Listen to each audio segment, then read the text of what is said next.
So, some of you might be surprised to hear that being a shopaholic is actually a commonly recognised psychological disorder known as compulsive buying disorder. It affects 1 in 10 women and 1 in 20 men every year. Now, it's linked to feelings of anxiety and depression, and it's classified as an addictive behaviour. But it's most common in people with thrill-seeking, indulgent and compulsive tendencies. Now, the number of people being diagnosed as a shopaholic is actually on the rise. This is probably because we can shop literally anywhere nowadays, and retailers can constantly contact us anywhere with a barrage of emails, constantly tempting us with these little offers, which fuels a shopaholic's cravings. However, this isn't a modern-day problem. This is something that's been around for centuries. Some of the most iconic men and women throughout history have been known to be secret shopaholics. But surprisingly, shopaholics are not actually obsessed with shopping, but actually the high that they get when they do shop.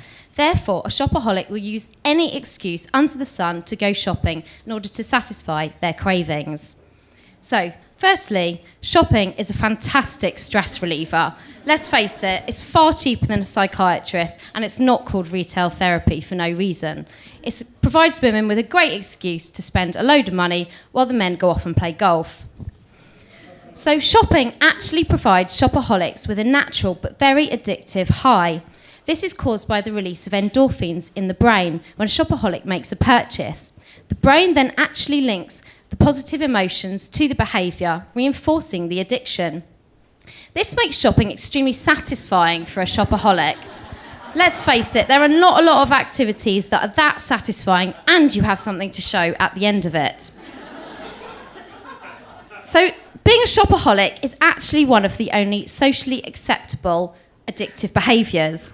Let's face it, we all like to receive a compliment, but it provides shopaholics with a further excuse to go shopping. Now, an experienced shopaholic can actually burn 500 calories and cover 3 miles during a 3-hour shopping spree. This provides shopaholics with the perfect excuse to go shopping and the added benefit of an outfit at the end of it. So it's actually in our DNA. We're essentially born to shop. Our mums have taught us how to shop from a very early age. Essentially, the behaviours have been learned, adopted and passed down from generation to generation. So once a shopaholic has satisfied that they have justified a shopping spree, they tend to exhibit behaviours similar to a dieter let loose on a buffet and tend to consume everything in sight.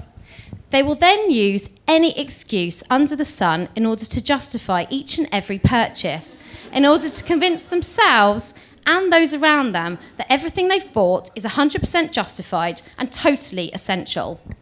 So for a start, a shopaholic never has anything to wear. We generally only wear about 20% of the contents of our wardrobe at any one time. This means that we get bored of our clothes very quickly. This provides shopaholics with the perfect excuse to go shopping on a regular basis. So believe it or not, shopaholics have the inability to resist temptation. They're controlled by their indulgent and compulsive nature. Therefore, they must buy and purchase an item the second that they see it for fear of missing out. Now, sales are a shopaholic's nightmare because they fuel this FOMO for fear of missing out on a bargain. Provide shopaholics with the perfect excuse to buy a shed load of crap they never really wanted in the first place. So, in order to control my own habits, I did once try to quit shopping for Lent. However, the more I deprived myself of shopping, the more I actually wanted to shop. I actually cracked after about 2 weeks. I know, pretty pathetic. However, I do regularly watch the Confessions of a Shopaholic DVD because when I compare myself to the character in the film, I find that I actually don't really have a problem. So I just go shopping.